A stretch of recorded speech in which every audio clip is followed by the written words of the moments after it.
Hello everybody, my name is Carline3639, welcome back to another video. Today in this one I'll be breaking down the top 8 from the most recent Team YCS that just happened in Las Vegas. Now technically this is a top 24 since it was a 3-on-3, so we'll be covering the breakdown for that. Then I'll be going over some deck lists in this video as well, and then at the end of the video I'll be covering my opinions on what the format is looking like. But without further ado, let's get straight into the video. Now on to the breakdown for the Team YCS Las Vegas top 8. Technically top 24 since it is a team, so 3-on-3 and stuff on that. But yeah, taking first place spot is 45% is Kashtira with 11 tops in there. Absolutely insane. Not really a surprise either because, again, people were expecting this to be the top deck in the format. Not quite tier 0, but still very good representation in this. It's a very dominant deck. It does have a lot of outs to it, but the problem is if you can't kill it straight away, they're just going to kill you on the crackback. So that's kind of the problem with dealing with this deck. Has a lot of interactions, and people are figuring out ways to play around those interactions that stops this deck as well. So yeah, very not surprising that's coming out with 45% of the listings. Coming in with the second one is Branded with 29.2% or 7 tops in the top 8 here. Again, not also surprising. People were expecting this deck to be the second best deck in this format. It did not get hit whatsoever. And now that tier is out of the way, this is looking to be a really, really formidable deck. Again, not surprisingly, it took up 29.2% of the thing. A very, very good deck with Brand Fusion. It does have the Ash Brand Fusion kind of thing, but this deck can very much, when Brand Fusion goes off, it's insane. It is very hard to stop. With 16.7% of the pie chart is Labyrinth. Again, not another surprising deck that's not surprising to be in here because Labyrinth was expected to be really good. It has 4 tops. Or 4 tops in this top 8 here. Very, very, very good deck to be playing right now. Very expensive with the Welcome Labyrinths being somewhat of money. But again, very, very good deck if you want to play some sort of trap deck in this format. Labyrinth is the way to go. I think Outledge is just out of format. Even though I love Outledge, I think Labyrinth is just a little bit better. Has a lot of things going for it. And then, with 1 top each is Sword Soul and Evil Twin Sprite, taking up 4.2% of the pie chart. Here, Sword Soul, again, it's not really that surprising. Again, people were expecting it. Sword Soul is one of those decks that's always in the format because they never hit it. And it sets up, even though it's easy to play, it very much is like, sets up a lot of interactions that you do have to deal with. Sword Soul, not surprising to be in here. And then Evil Twin Sprite is very interesting. I think it might be the best version of Sprite just because the Evil Twin stuff can especially get pops and stuff like that. But the loss of Elf does hurt this deck a lot, but it's still doing something, which is very, very good to see. And getting a top in this as well is very, very good. So that is the top 8 breakdown here. Now let's get into some deck lists that I have. We're going to be starting off with the Kashtira deck list here. Now, I couldn't find the first place list. Kashtira did end up winning the entire tournament. I couldn't find that list anywhere. They may not just have posted it yet. So I've taken a top 16 list instead. So again, I don't think there's going to be that much difference, maybe a couple tech choices here and there, but overall the deck should be looking similar and stuff like that. So, of course, in this top 16, we're playing 3 Fenrir, 3 Unicorn, absolutely makes sense. Very much powerful cards. 2 Rise Heart. Again, you could play this at 3, but 2 is probably fine since it is searchable. Playing the Org is very interesting. I thought this would be cut somewhere, but a lot of Kashtira players were playing Org in this tournament, so not surprising. The Scareclaw makes sense as well. To get that free special summon to level 7. Surprised they're not playing the tier 1, but again, it's just down to that. 3 Field Spell, 3 the Papaya, 3 Birth. Very generic stuff here. And then, of course, Pot of Prosperity being in here as well, just to cycle through your deck. You don't really need this extra deck that much in this deck. Now for some interesting tech choices here. We got Forbidden Lance. Now this wasn't just the top 16 list. A lot of people were on Forbidden Lance when you were playing Kashtira because, of course, it does make things unaffected by spell traps, which is a lot of the board breakers right now, something like Triple Tactic Talents and, Change of Heart, Evenly Match, or, well, Evenly Match doesn't really care about this card, but, Book of Eclipse, Book of Moon, all that stuff. Forbidden Lance just protects that card, and if you want something like the Shangri-La to stay up on field while the zones are being locked, Forbidden Lance is a way for you to do that. Very good way, especially if you're going second trying to go for a kill and they're trying to interact. Forbidden Lance is a very good card. Chalice is interesting. I think Imper might just be better. But they were playing Chalice. Book of Moon instead of Book of Eclipse. A lot of people were, making the choices of which one is better, Book of Moon or Book of Eclipse. Book of Eclipse sets everything face down, but if you can't get rid of it, they're getting the draw cards. Book of Eclipse can be Ash Blossom, while Book of Moon, you just target a card, switch it face down, but you do have to deal with everything else. But this is also an interaction during your opponent's turn as well. You versus the mirror match, they special summon, you go Book of Moon, now all of a sudden they need a Birth in hand, or they're not playing the game, kind of thing. Ash and Nibiru makes sense. They're probably the best hand traps in this format. Would not doubt it. And then this player was actually playing both the Kashtira traps. I thought you maybe just play the one, maybe just the one Big Bang. But he decided to go for both Big Bang and preparations. Here in the extra deck, very much shouldn't surprise you. Baron, if you just need the normal summon Ash and go into a Baron, it's nice. 2 Shang, 2 Rise Heart, 2 Zeus, makes sense. The 1 Big Eye, Dark Arm, the Dragon of Annihilation. Just a, detach, target a card, destroy it, and then banish a card from your graveyard. The Mind Hacker, obviously, again, just a part of its normal combo. And now, interesting here is the fusions here is something where you can go Pot of Prosperity, banish chicks, you banish Garua or something like that, and then once you get a Rise Heart on field and a Rise Heart triggers its effect, you can go get a Garua that you banish from your Pot of Prosperity, attach it under a Rise Heart, and then if they interact or negate a Rise Heart or anything, and then it leaves the field, you're getting that free draw card. Same thing with Elders. Instead of the draw, you get a pop. And then Goliath is kind of the same thing there. Again, if they equip it under the Rise Heart through a Rise Heart effects, it actually gains the effect where it can't be destroyed by card effects, which is very, very decent. So, again, very good list that got the top 16. Now let's get into the Labyrinth. Oh my god, I'm sorry. The Labyrinth deck list. Oh my god, what the fuck? Now for the Labyrinth deck list. Here it's Ryan Yu's second place list. This is from the second place team. This is his.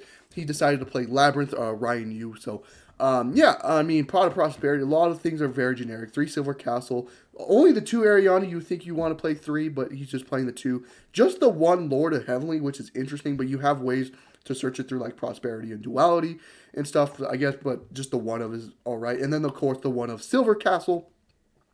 The lovely Labyrinth of Silver Castle. Again, this is very generic monster list. Maybe you play a 3rd Ariana, but besides that, very generic monster list. Product Prosperity and Duality. I have Duality just going first, trying to get your trap cards in rotation and stuff. And of course, Prosperity just being a deeper Duality as well. Playing the 1 Labyrinth. Labyrinth, of course, makes sense. A lot of people are playing this at 1. Very good card. 3 of the Big Welcome, 3 of the Welcome Labyrinth, and it's just, again, very, very good. Just having 6 ways to get to your monsters and stuff. 3 Compulse, again, very generic. 3 Dogmatica Punishment, which again does trigger the Labyrinth card, so very, very good to play. 3 D-Barrier. D-Barrier is going to be absolutely insane in this format. It makes sense why he was main decking this at 3. Very, very good card. 3 Evenly Match. Again, Evenly Match being one of the most powerful board breakers in this format. Evenly is so good, so good. Absolutely makes sense why he's main decking this. Could side deck it instead, just when he knows he's going second. But, main decking Evenly is still very, very nice. Playing the 3 Skill Drain, which I found to be interesting. You don't want your guys to be turned off, but again, against, Kashtira and all the stuff, Skill Drain is very, very impactful, so it makes sense why he wants to play this. Forgo your monster effects for them not activating their monster effects. There are ways to get around Skill Drain in this format, but Skill Drain is still a very powerful card. 2 Terrors of the Overroot. This is just basically a Kashtira card. Very, very good. If they, Ash Blossom you or something like that, and they go Special Summon Kashtira, you can just go flip, target the Kashtira, target the Ash Blossom in their graveyard, you swap them, Ash gets set, and you send the Fenrir to graveyard or something like that. All of a sudden, the they need a berth to go through, or they're just going to lose the game. Very, very good card. One rivalry, one goes in, I found to be interesting. They're not normal traps, so you can't send them off something like Silver Castle, Lady Labyrinth of the Silver Castle. So very interesting to play these at one. If you're just going to play one, why not just side deck it at that point, go for other normal trap cards. And then, of course, the one trap trick. Again, I find this to be a little interesting. You have so many ways. I don't know what the point of playing the one trap trick is. I think you just play a different, normal trap. But again, he got second place, so what am I complaining about? Side deck, 3 Ash for the branded matchups, 3 Sphere Mode when he's going second. Again, just a very powerful card. 1 Feather Duster, 3 Solemn Judgment. Again, Judgment makes sense. You want to be able to play around Feather Duster or evenly matched. 2 Rivalry, again. He has 2 more Rivalry in the side deck with only one more Gozen match, which is very interesting. I thought it'd be the other way around, but it's alright. Eradicator Epidemic Virus, very, very good, not only to play against going second when you're siding in the Twin Twisters, the Cosmics, and all that stuff, but also against the mirror match is also just insane. So yeah, it makes sense why he's playing that. And then the one of Imperial Iron Wall to prevent like Kashtira from interacting. Extra deck here, we got 2 Garura, 2 Elder Entis, the Fossil War Skull Knight, 2 Lingaribo, 2 of the Tri-Brigade Arms Guy, the new one, 1 Maoriker, 1 Omega, 2 Dingirsu, because he is playing level 8 in the Lady Labyrinth and Silver Castle, and the Lovely Labyrinth, 1 Zeus, and then 1 of this guy, which is when he's sent to graveyard, can negate a monster effect. Very generic, kind of generic extra deck. Again, topping list, very, very, very good. This is probably the, one thing you want to be considering when you're playing Labyrinth is all these cards. All of them make sense to me. Of course, there's a couple things I do disagree with, but again, he did get second place. So yeah, without further ado, let's get into the branded deck list.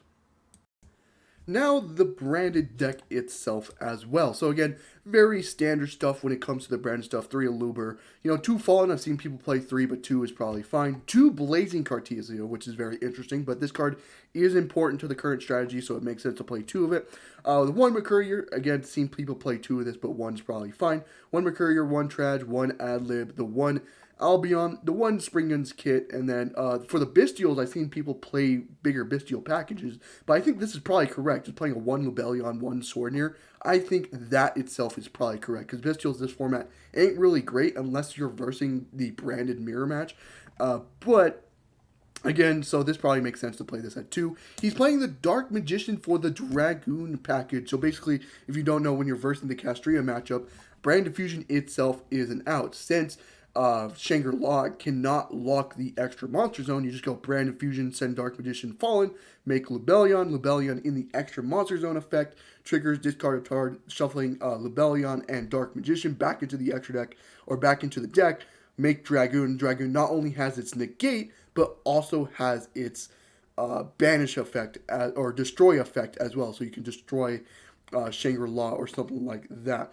But the problem with, it doesn't just destroy Shangri-La because Shangri-La has its protection, but it can do multiple things with it. You can destroy the Arise Heart if you want to, or other things, and then also has that negate as well, which is very, very, very good. Also inflicts damage, so it also comes up for trying to kill your opponent that way as well. Just an interesting thing to think about when it comes to Dragoon there. Again, 3 Brand Fusion, 3 Opening, 3 Fusion Deployment, all makes sense. His hand traps he decided to play was Nib and Ash. Again, makes sense. Ash against the Branded is very insane. Nib is also very impactful this format. Eclipse, again, also just very good against the Kashtira matchup as well. When it comes to the extra deck, again, all things very much generic here. The Dragoon's in there, Chimera in there. The only thing I found surprising was the Sprite, but I guess if you want to get the kit in the end phase, that also makes sense. Again, all of this very, very standard for the branded deck list. Now for the extra deck, he is playing Contact C, which is interesting against the current branded strategy. Contact C could do a lot, because again, in this deck specifically, the only thing that outs it is the Guardian Chimera, so you have to use this for Guardian Chimera. Or Sprine. Sprine also does it as well. For the Neospatian thing here. So basically, if you don't know what this does, is so basically he sides deck this when he is going first, puts the Aqua Neos into the extra deck, and then Aqua Dolphin into the main deck.